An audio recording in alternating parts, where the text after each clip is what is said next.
10 साल का रोहित एक अनाथ लड़का था। उसके माता पिता का कोरोना महामारी के कारण स्वर्गवास हो गया था। रोहित के रिश्तेदार उसे एक अनाथालय में छोड़ देते हैं। रोहित हमेशा उदास रहता है। उसे अपने माता पिता की बहुत याद आती है। अनाथालय में और भी बहुत से बच्चे थे, लेकिन रोहित किसी से दोस्ती नहीं करता। बच्चे रोहित से दोस्ती करना चाहते, लेकिन रोहित किसी से बात नहीं करता था। तुम यहाँ अकेले क्यों बैठे हो? आओ हमारे साथ खेलो। नहीं, मेरा मन नहीं है।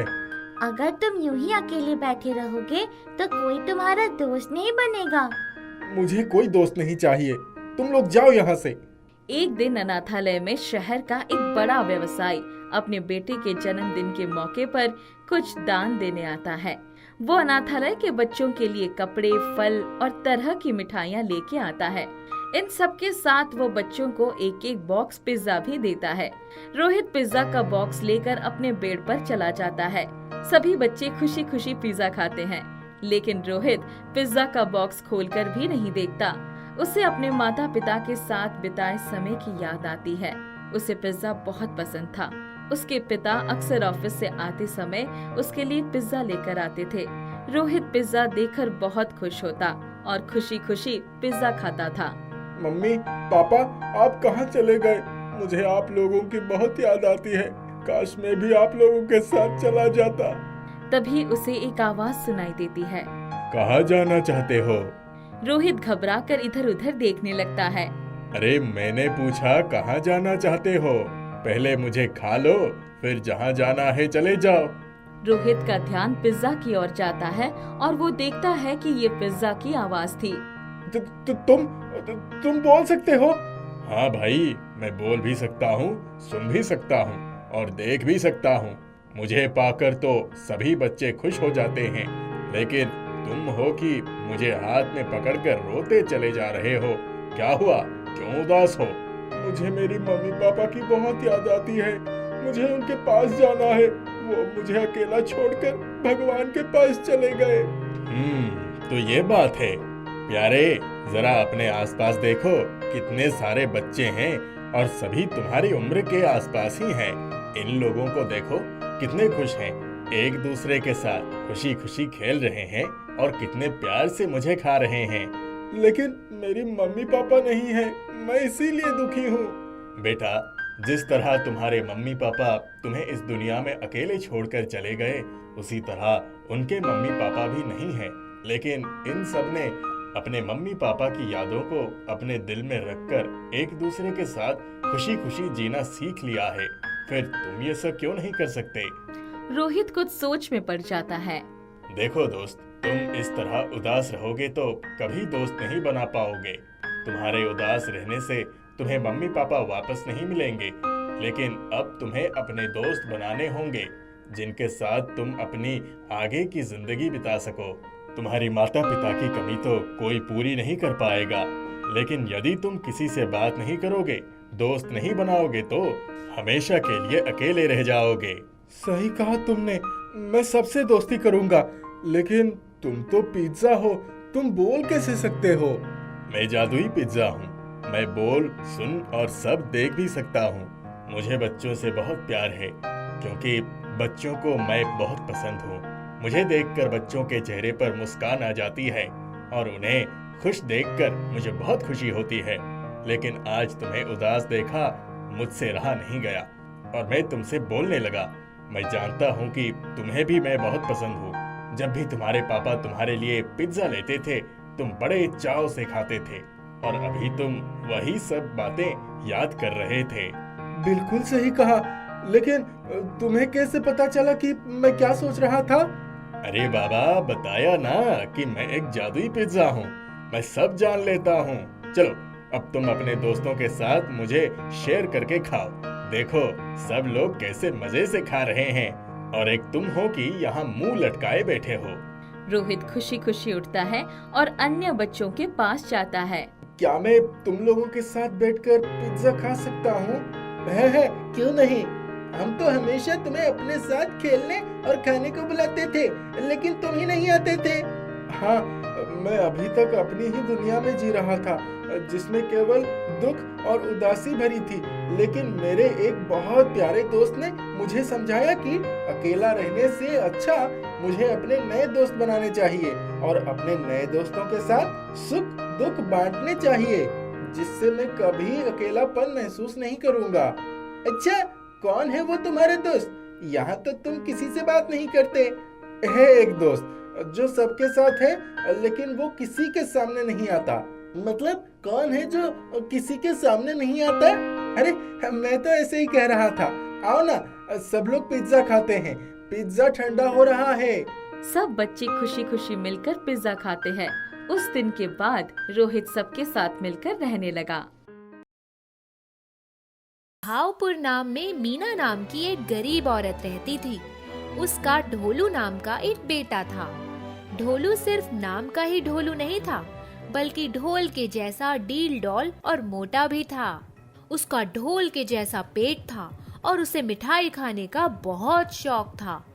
गुलाब जामुन देखकर उसकी लार टपकने लगती थी। सोते जागते गुलाब जामुन के ही सपने देखता रहता था। ढोलू बेटा उठो, सुबह हो गई। अरे अम्मा, अभी अभी तो गुलाब जामुन खाने को मिलने वाले थे कि जगा दिया। तुझे तो सपने में भी गुलाब जामुन ही दिखाई देते हैं। पागल हो गया है तू गुलाब जामुन के पीछे। लगता तो ऐसा ही है अम्मा। चल अब उठकर खेत से कुछ सब्जियां ले आ। माँ के कहने पर ढोलू खेत पर सब्जियां लेने के लिए चला जाता है। वहाँ से सब्जियां लाने में उसे दोपहर हो जाती है। वह रास्ते में थकान महसूस करता है और एक पेड़ के नीचे आराम के लिए बैठ जाता है। तभी पेड़ का एक पत्ता टूटकर उसके पास गिरा और कहने लगा, हे भगवान, तू पत्ता क्यों गिराता है? गुलाब जामुन क्यों नहीं गिराता है? जैसे ही ढोलू यह कहता है, पेड़ के ऊपर से एक प्लेट उसके पास आकर गिरती है। हाँ, खाली प्लेट गिरी। गुलाब जामुन से भरी प्लेट गिरती तो कुछ मजा आता। गुलाब जामुन का नाम लेते ही वह प्लेट गुलाब जामुन से भर जाती है। जैसे ही ढोलू को गुलाब जामुन दिखे, वह उन पर टूट पड़ता है। ढोल से पेट में ठूस ठूस कर गुलाब जामुन भर लेता है। उन गुलाब जामुनों ने तो ढोलू पर कुछ अजीब सा असर दिखाया। उसकी सारी थकान मिट गई। उसमें गजब की मस्ती छा गई। वह काफी देर तक मस्ती में नाचता रहा। आहा, आहा, मजा आ गया, मजा आ गया। उसके बाद उसने उस प्लेट को अपनी कमीज में छिपाया और घर की तरफ दौड़ पड़ा। रास्ते में गांव के बाहर उसे 3 दोस्त मिल गए। उसने उसको अपने पास बुलाकर कहा, ओ रामू, कालू और धन्नू, गुलाब जामुन खाओगे क्या? क्या अपने दादा की शादी से लाया है तू गुलाब जामुन? ढोल से पेट वाले ढोलू, गुलाब जामुन होती तो तू अपने इस ढोल में भरता, भला हमें खिलाता क्या? चल खिला बे ढोलू, कहाँ से खिलाएगा? ढोलू अपनी कमीज के अंदर से प्लेट निकालकर मन ही मन में गुलाब जामुन का नाम लेता रहा, तो प्लेट गुलाब जामुनों से भर जाती है। फिर रामू, कालू, धन्नू भी गुलाब जामुन खाते हैं। उन गुलाब जामुनों को खाकर उन पर भी मस्ती छा जाती है। वे तीनों भी मस्ती में उछलने कूदने लगते हैं। जियो ढोल से ढोल भैया, ये गुलाब जामुन तो कमाल के थे। सारी थकान मिट गई और तन मन में मस्ती छा गई। ढोलू अपने दोस्तों को वहीं छोड़कर अपने घर चला जाता है। उसे खाली देखकर उसकी माँ बहुत नाराज होती है और उससे पूछती है कि वह खेत से सब्जियाँ क्यों नहीं लाया। मैंने तुझसे सब्जियाँ लाने के लिए कहा था, कहाँ है सब्जियाँ? अरे माँ, सब्जियों को मारो गोली और तुम गुलाब जामुन खाओ। गुलाब जामुन खाऊं? कहाँ से खाऊं? यहाँ से खाओ, ये प्लेट देगी तुम्हें गुलाब जामुन। ढोलू मन ही मन प्लेट से गुलाब जामुन मांगता है और प्लेट देखते ही देखते गुलाब जामुनों से भर जाती है। मीना उसमें से गुलाब जामुन उठाकर खाती है तो आश्चर्य में पड़ जाती है और कहती है, अरे ये तो बड़े कमाल के गुलाब जामुन है। खाने में तो मजेदार ही है, साथ में तन मन की थकान को भी मिटाते हैं। ये शरीर का दर्द और थकान मिटाने वाली गुलाब जामुन है अम्मा, और साथ में मस्त भी कर देती है। अरे सच में मस्ती छा रही है बेटा। तभी गोलू सोने चला जाता है। मीना बहुत सयानी और लालची थी। उसने सोचा ये जादुई गुलाब जामुन है तो क्यों ना और खा लूं। यही सोचकर वो बहुत सारे गुलाब जामुन खा लेती है और देखते ही देखते उसका पेट फूलकर मोटा हो जाता है। फिर भी वो और गुलाब जामुन खाती है। तभी गोलू वहाँ आ जाता है। माँ, ये क्या? तुम तो बिल्कुल गुलाब जामुन जैसे हो गई हो। इतना मत खाओ। अरे तभी तो खाना शुरू किया, बस थोड़े और।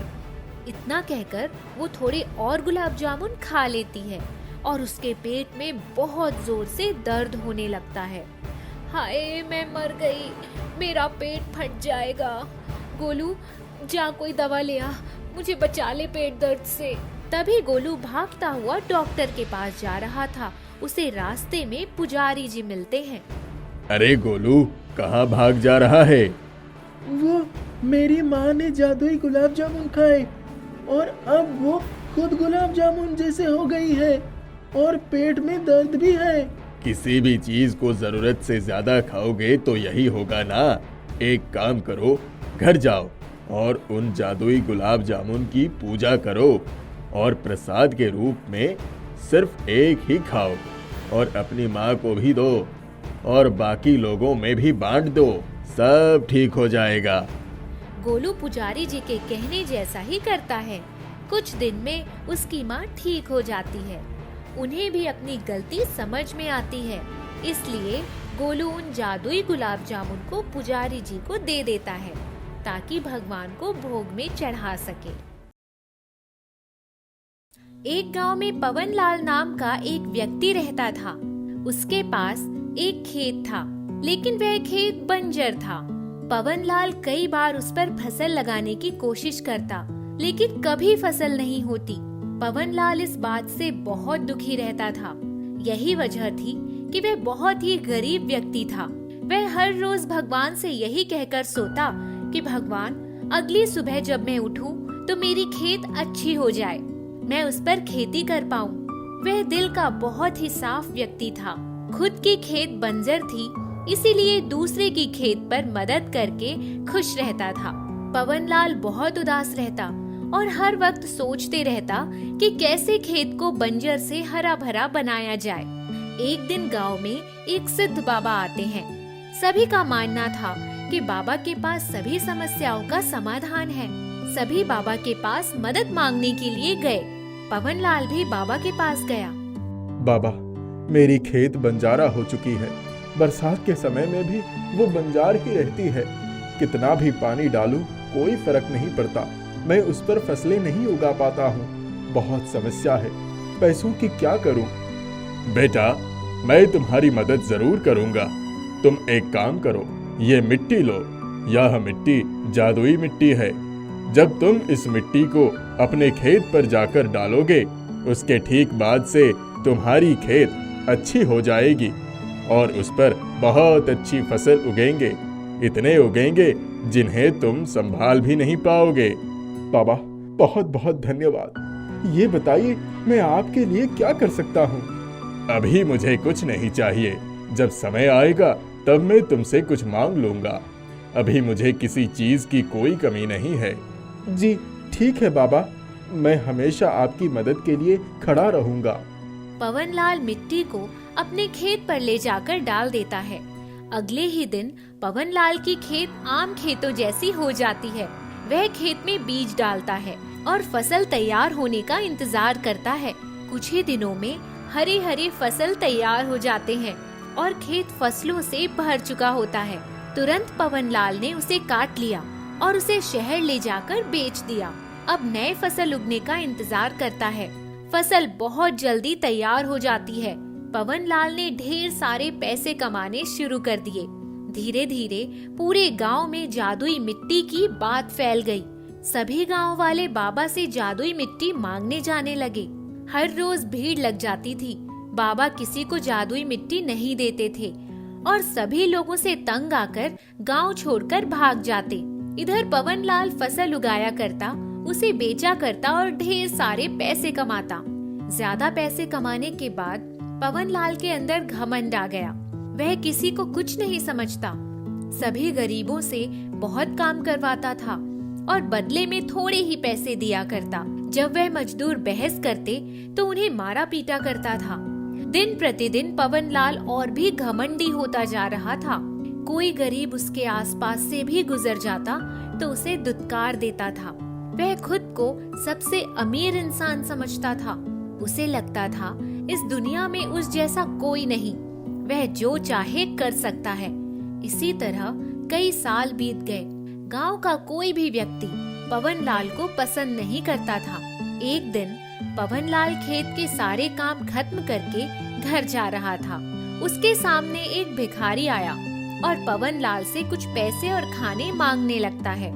अरे हट जाओ यहाँ से, क्या कर रहे हो? मैं नहीं देने वाला कुछ भी। तुम जैसे लोगों से तो मैं बात भी नहीं करता।